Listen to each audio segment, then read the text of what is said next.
Hi everyone, welcome to the Torch podcast. I'm Tassari from the Coalition for the Defence of Human Life, and I've got with me Marika, also from the Coalition for the Defence of Human Life and Australian Christians. So this is episode 3. Thanks for listening. And today we're speaking with Professor Howe. And our topic today is going to be on a change of mind about abortion. So Professor Joe is at the University of Adelaide, Professor of Law. But why don't you tell us a little bit about yourself, Joe, and then why you've engaged in the pro-life work? Sure. Okay, so it's lovely to be here on the podcast. Thank you for having me. So I am an academic. That's what I do for my day job. But I think my real job is probably chasing after 5 kids. So I'm a mum of 5 kids aged between 2 and 12. And the older ones are pretty hard to chase after now because they're really fast runners and quite a sporty family. So they love sport. And, you know, in a couple of weeks, I'm taking them to Sydney to compete in like the Nationals rock climbing. So I sort of feel like I've got this dual life lady. I'm kind of like mum who is trying to help my children achieve their dreams, but I also have big dreams of my own, and I always have. So I grew up in Sydney and, you know, was a very kind of ambitious kid. Like I always thought I want to do something big with my life. I didn't know what that would be, but I remember when we were like 4 or 5, someone asked at the dinner table, what do you want to be when you grow up? And I think my sister said, it's a bit of a joke in our family, she said, I want to be a McDonald's lady. And I thought I want to be Prime Minister. Strange juxtaposition. I don't think either of us have achieved our goals. But, work in progress. Work in progress. I also knew I wanted to make a contribution, and I studied law at Sydney Uni and then had the chance to go to Oxford on a Rhodes Scholarship. And my academic work has largely been about exploring vulnerability of working people. And in particular, I've looked at the experience of migrant workers. And as an academic at the University of Adelaide, I've led some big projects looking at farm workers and their experiences. And just recently, I've been involved in a review for the federal government, reviewing the entire migration program. And, you know, the minister released that report last week. So that's kind of been what I've done professionally. Incredible. But I guess for a while now, I've been wanting to speak out about the issue of abortion. But I've been pretty scared. I'll be honest with you. I've just been scared about what might happen if I did speak out. And I was worried about the implications for my job and my reputation and who would come after me if I spoke out about abortion. But I guess the turning point for me was when South Australia legislated abortion up to birth in March 2021. It was a real turning point for me to realise that was happening in the state in which I live, and I was raising my family. And I'd had 5 kids. I'd seen the ultrasounds throughout those pregnancies. And the idea of legislating abortion up to the point of birth for me was just abhorrent. Like I just couldn't believe that was happening. And so I actually went into Parliament and I watched the debate unfold right into the night. And that was a huge turning point in my life because I watched it and thought, I want to do about this. It doesn't matter what the cost. And so, that was in 2021, and I really started speaking out more boldly in July last year on social media and through other forums as well. Great, yeah. It's a daunting thing when there is an issue that is so important and yet it is something that there's so much restriction around how you can talk about it. And sad that in a place like Australia, like you said, we have free speech and we should be able to celebrate that. But so many women are so fearful, and men, to speak about this issue. Yet we have every right to speak about this atrocity. I mean, abortion up to birth, in the womb, out of the womb. You know, it's like many of the members of Parliament, when you listen to these debates, have actually so separated that somehow this life in the womb is different to out of the womb. So even in educating and working through that, Joe, how did you change your mind about abortion, or what is it that sort of started changing your mind about how you spoke about it or how you speak to people about it? Well, I'm not sure if you ladies know this, but I was actually pro-choice in my early 20s and late teens. My mum sort of asks me now, is that true? And I said, yeah, it is absolutely true. Like, we never talked about abortion at home. I grew up in kind of like a vaguely Catholic family, but it wasn't a topic that, you know, we ever talked about. And I'll be honest with you, when I was growing up, my faith really didn't mean anything to me at all. And I just thought that if women wanted to be able to succeed in their lives and in their careers, then they would need to have access to abortion. So that was my kind of default position. And when I was a law student at Sydney Uni, that was what I thought. I saw myself as a feminist. I thought women need to be empowered to be able to make whatever choice they want to make with their life, and that should include their bodies. And it was when I was 21 and I was riding in the car with this guy, and there was actually a group of us in the car, but he and I were kind of having the conversation. Everybody else was listening in, and he actually challenged me on the topic of abortion. And I mean, I think that's a pretty brave guy to be able to do that. But he just couldn't believe that I was for abortion, and I couldn't believe that he was against abortion. And I'll be honest, it was probably the first conversation I've ever properly had with someone on the topic. But he just kept asking me these questions. Like, he sort of asked me a question of like, so, you know, how can abortion be okay if it ends the life of a human being? And that was the first time I'd really thought about it ending the life of a human being. Wow. And I sort of said to him, it's not really a human being, because it, you know, it's not a baby yet, it hasn't been born. It's just like, it's just sort of, I don't know if I use the term clump of cells, but I searched for a phrase that sort of conveyed the fact that I didn't think there was proper humanity there. And then he kind of went further and he said, well, if it's not a human being, what is it? And I said, well, you know, I don't know, like a developing human being. And he said, well, you know, I wasn't sure. Like, and he said, you know what something is? Don't you know what something is based on what its parents are? And so he would ask these questions, and then they would kind of lead me to think. And he then went on and he said, look, like a dolphin has, you know, if they're pregnant, they're going to give birth to a dolphin. A dog gives birth to a baby dog. Human beings give birth to human beings. So there's obviously a human being in there, you know. And I found him very frustrating to be raising this with me. And he's the kind of person that like, I remember the conversation well. He's the kind of person that needles you, like that pushes you, and didn't really let me sort of, like, he didn't explain. It wasn't that he didn't give me space to think about it, but he didn't give me space to kind of weasel my way out of any inconsistency. Wow, okay, yeah. He didn't, you know, like, I think that's the thing that, and I was finding him deeply annoying and difficult. Can we get him on this podcast? Maybe he needs to be part of this conversation. Well, I should tell you guys the spoiler. I actually married him. So, I was so annoyed at him. When you started sharing now, I was like confused, because I was like, yeah, I thought it was your husband. And then I'm like, no, it's just a guy in a car. Cool. Oh, God has such a sense of humour, hey? He was the guy that I guess he was, you know, we were in that pre-dating stage when you kind of got a crush on someone, but you haven't acknowledged it. And so it was making me even more. So he's more annoying. That this guy I had a crush on was like pro-life. I was like, what is with that? And anyway, I shut him down in the end and just told him he was stupid and that he shouldn't be talking about this, because he can do what he wanted with his life, but he wasn't going to have babies himself.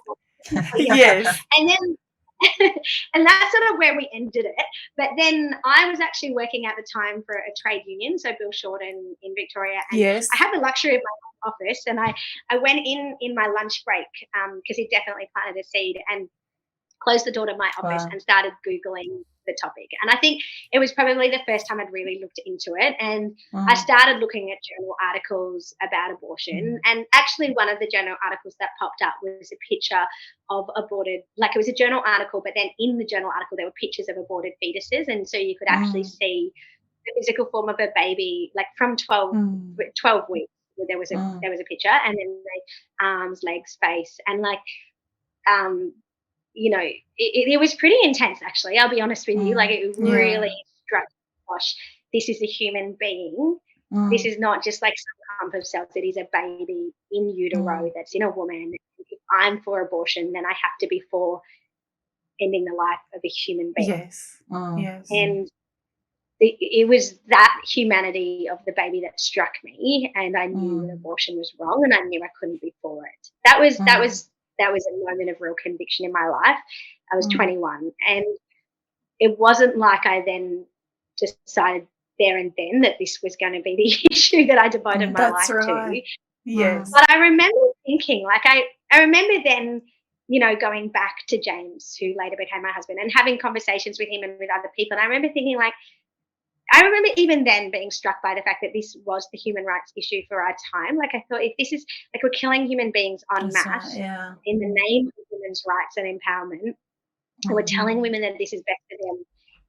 And it just didn't sit well with me. And I remember thinking, like, shouldn't we be having these discussions out in the open? Shouldn't this stuff be talked about? Because I just knew that most people were probably pro-choice by default, like I was, without ever having really looked into it. That's true. And so I think there was like a slow kind of awakening in me over the next kind of 18, 19 years. Incredible. There were little things that I did. Like, I went to Oxford, and the Student Society, the Pro-Life Student Society, their stall at O Week got banned because they wanted to have a picture of the fetus as part of their stand. And it wasn't like a bloodied fetus. It wasn't a fetus after abortion. It was really like the type of scientific picture you would see in any human biology textbook. And when I heard about this, like them being censored and not being able to exist within the orientation week for new students, I just couldn't believe that. So I thought, I'm going to write an opinion piece for the Times, and I pitched it to them, and it ended up getting published, The Fetus and Free Speech. And so that was kind of the first thing that I did sort of publicly. I would have been about 24.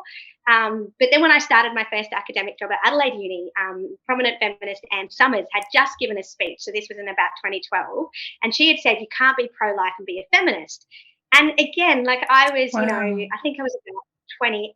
I just had my first child. I was definitely anti-abortion. I also considered myself quite a progressive person. I was concerned about the vulnerability of working people. I thought, this annoys me that she is like, I sort of felt like she was this feminist bully, like this feminist that's right, who was telling younger women what to think, kind of like the thought, right? And so I ended up writing this kind of sassy opinion piece about, hey, Anne Summers, I'm pro-life and I'm a feminist. And guess what? All the first wave of feminists who got us the right to vote. Yeah, that's so true. They were all fiercely pro-life, like great women like in Australia, Elizabeth Stanton in the US, Susan B. Anthony, the first female judge, all fiercely believed that abortion harmed women, and that it shouldn't be. It's not a pro-woman position to be pro-abortion. And so I wrote that opinion piece, and that was kind of another sort of like little testing the waters a bit. And I, so look, these are just little things that I did that sort of woke me up, I guess, about the fact that I wanted to talk about it. Fantastic. And but it's hard. Like I remember I wanted to write a piece about conscientious objection for doctors because Victoria and Tasmania and Queensland were passing laws that were saying that doctors who believed that abortion killed a human being still had to refer for abortion. And people might think, referral, that's not a very big deal, right? But, but I think if you think that abortion ends the life of a human being and you're being asked to refer someone to another doctor who's going to start that process of abortion, then you are complicit in that act. That's how it feels. And so I approached a colleague about writing an academic paper about that. And, after some hesitation, she agreed, and we decided to write this really interesting paper about the importance of freedom of conscience, not just in the case of abortion, but, in the case of military conscription and in other areas. And, we tried to get it published, and, it was interesting in Australia. We just could not get that published. And I'd never had any problem publishing as an academic. When I work on migrant workers, it just gets picked up straight away. Like, I've never had a problem with publishing in journals. And yet there were three leading Australian journals who just said, we don't want to touch that piece. And I got the advice of, well, you need to send it overseas. They're a lot more accepting and open of different perspectives. And so we sent it to a Cambridge law journal who published it. But that again, by that point, I was really starting to see the condition of Australian level of debate and accessibility, and I think that's probably the frustration for a lot of academics, Christians in these circles is it'd be great to educate. It would be great to have some input in legislative changes, but we were talking earlier about courage. You know, it's almost like people need to be encouraged to have the courage to do that. And there's not that support, or people can't feel that they can't do that without some kind of retribution, or there being some a negative effect on their careers, or like you said, it's a big thing to go, okay, I've nailed my colours to the mast on this pro-life thing. It is very rare that you get women and people, academics, willing to do that because they know there'll be implications. So I wonder, even in that, you know, how we build a network of academics that are actually going, well, you know what, we've got just as much right and opportunity to be in the space as anybody else, and actually start getting that volume together. Because if we don't, it's just going to actually keep creating this vacuum in this space. And like you said, it leaves this room for all the more radical feminists to sort of impose their view.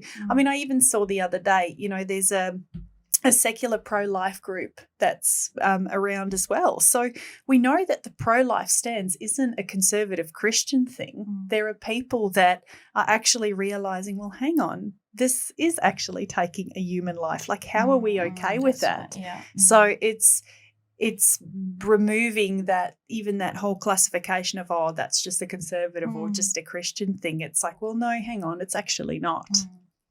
Yeah, absolutely. I do not feel this is about religion at all. I think that if you are for human rights, you are against abortion, because human rights attach to every single human being. If we start picking and choosing who human rights apply to, then we end in very murky territory, don't we? Like, all of the greatest human rights abuses in our world happen when one group of people, the stronger people, have determined that a more vulnerable people don't have human rights. And that is what abortion is about. It's about the fact that we, as stronger human beings, are saying that someone that is developing it doesn't have human rights because of their location in the womb, maybe because of their disability, maybe because of their gender. So, you know, like, I really think this is, I now feel really convicted that this is the human rights issue of our time. And I was thinking a bit about what you just said about how we need people to be encouraged to have courage. And it reminds me of the work that Dr. Debbie Garrett did. So she actually wrote her PhD thesis a couple of years ago on the fact that there are these gatekeepers in Australia who try and manipulate, silence and bully people who have a different perspective on abortion. So her book is called Alarmist Gatekeeping. And she shows through very detailed research that any person who's tried to raise their head above the parapet and call out abortion for harming women and ending the lives of babies, anyone that's tried to do that within the Australian context has been cancelled, silenced, lost their job, been bullied, humiliated, intimidated. And she even tells the story of organisations like White Ribbon. So White Ribbon is about ending violence against women. And their CEO a couple of years ago, I don't know if you remember this, but their CEO a couple of years ago came out and said, you know, we're going to consult on the issue of reproductive coercion and on the issue of abortion. And all of a sudden there was a Twitter storm, and all of these very aggressive kind of public figures went after White Ribbon, called out this thing, basically tried to shame them for even trying to just consult on the issue of abortion. They hadn't even worked out what their position was. They were just going to consult with their members about it, but that was not enough. And so then because of this Twitter campaign, the CEO of White Ribbon then said, you know, I'm pro-choice. We've even helped women to have abortions.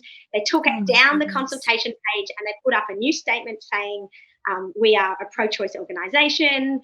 And within 2 weeks, she was removed by the board anyway. So even though she'd done this very humiliating thing, you know, they just got rid of her anyway. You know, because I think that's the nature of this intimidation and this bullying that exists. So true. You know, I'm seeing it at the moment. Like, at the moment, there's a federal inquiry into reproductive health care, and it's being led by 2 Green senators and 1 Labor senator.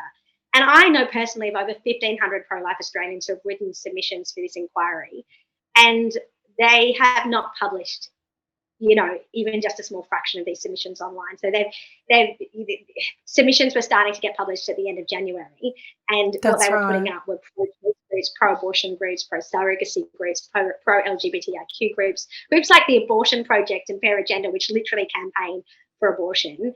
But pro-life organisations, none of theirs were uploaded, including my own submission. So I wrote to them in mid-March and I said, look, it's been 2 months. You haven't published any pro-life submissions. What's going on? Where are they? Mysteriously, like 8 days later, they pulled mine up and 8 other pro-life organisations. But there was still 1,500 at least pro-life individual submissions. And, you know, I know like Women's Forum Australia had written a pro-life submission. They're a big organisation. Theirs wasn't published. And it really shows you, like, this isn't a democracy. A Senate inquiry is meant to kind of be a fair process that investigates the issues and gathers the evidence. And yet what's really clear is they have an agenda. They don't want to listen to anyone that doesn't agree with them. They want to silence, intimidate and bully alternative voices. And so you're right. We absolutely need to have courage. And so that's why, so last July, I felt this stirring on my heart of, I need to reach people directly on the issue. I realised, like, I'm turning 40 next year. I don't want to live in a country where this happens. I can't stay silent. Everybody is so scared because, like, that's just the way the Australian media and the abortion industry and the lobbyists have kind of made us do. I thought, I'm not going to do this. Like, I am going to speak up. And so I just started I actually just put a post on Instagram. That's what I did. Yeah. Like, I just opened an Instagram account. When in doubt, go to Instagram. Well, I honestly am not a social media person. Like, I've always sort of been a bit judgy about social media. Like, everybody puts on there. That's not me. I don't want to do that sort of thing. But then I just realised if you will get your message out through the mainstream press, and I wanted to start a conversation on the issue of abortion. And so I actually had to ask my husband to help me. I said, I don't know how to do this. It comes in handy. He's a good catch. So, he was really good because he's a furniture designer. He has his own business. He markets his work through social media. And he basically sort of set it up. And it really took off from there. Like, I started posting every day on social media about abortion, and I started to unpack different issues like the mental health effects on women. Women started sending me their stories, so I started telling them their stories of abortion on social media. Started calling out the politicians. I started fact-checking the media. And I guess I knew that, okay, if I'm throwing out all these, like, little grenades, things are going to happen. It's inevitable, isn't it? Yeah. It's so I actually think that's how we connected, Jo. I think we connected on. I think it is. Like, I think, I think it's so it was an incredible tool. You've been sussing them out, but even in that, you know, I think the worth of being able to connect with what people are doing in different states. You know, I think the states traditionally, everybody operates within their state, and you don't really know what initiatives or what the other states are doing. And so this has been really valuable because we're going, hey, let's actually build sort of a unified network around this and actually make that strong so that we actually connect with what people are doing in other states, what's working, what's not working. But one thing, like you said, we do have to recognise is even giving the next generation of girls the courage to be able to speak about it. Because if you go to uni, if you go to any learning institution, that would be the norm. Pro-choice is the default. So it's actually us as women also modelling to the next generation, hey, how can we actually embolden them and gear them up with the facts to go, it's okay to actually be pro-life. It's incredible to be pro-life. So there's a big gap there as well in reclaiming a lot of that space where our teenage girls and our that go to uni, even the guys, you know, what they're actually listening to and being involved with, how we actually educate and equip them through a bigger network. Jo, do you want to, when we were on the phone the other day, you were telling me about you were chatting with a colleague, and I thought it'd be so great to just hear from you about how you do have conversations with colleagues or friends on this topic. Like, how do you go about it? What do you think? So I guess what I found really interesting is that it's not that hard for people to change their minds on this issue, like I did. I feel like if you just ask some questions and plant some seeds, the truth does the rest, because the reality is the science. Beautiful. I love that. Yeah. And so it's not that hard, and I think the biggest challenge for all of us is to overcome our fears and having the conversation. So I've had lots of conversations with colleagues and with students outside of class, and I've actually seen them change their minds. not necessarily in that conversation, although some have, but many have come to me afterwards and said, wow, I'm really against late-term abortion now. Wow, you know, and there was another young woman who said, she initially came to me and said, I'm against late-term abortion, but then a month later she came, I'm against abortion except in the case of rape. And then she came back to me another month, so 3 months later, and said, I'm actually against abortion in every situation now because she was a really intelligent young woman, and she said conceptually and philosophically I can see that's the only consistent position to take. But I would say if you're having a conversation with someone, a really good place to start is late-term abortion, because late-term abortion involves babies who are capable of living outside the womb, so they're gestationally viable. So it's after 22 weeks.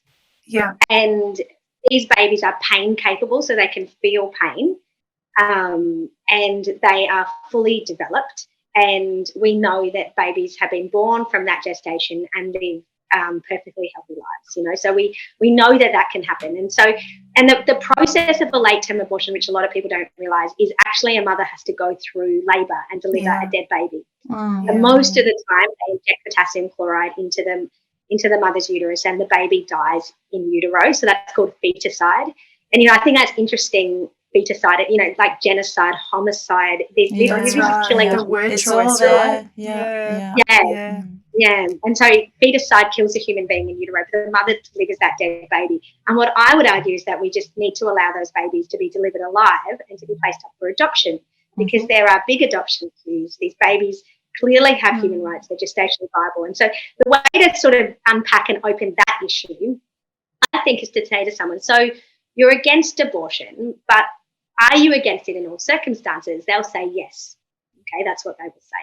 But then you could say, well, what about in the case of, you know, a baby that's gestationally viable? The mother has to give birth anyway. She goes through the process of labour, but she gives birth to a dead baby. Now, that baby could live outside the womb. Do you think it's okay to kill that baby? And they might say, and you could say, well, what about it? And let's think about it for a moment. If that baby's 37 weeks, there's nothing wrong with that baby physically, and the mother's life physically is not in danger.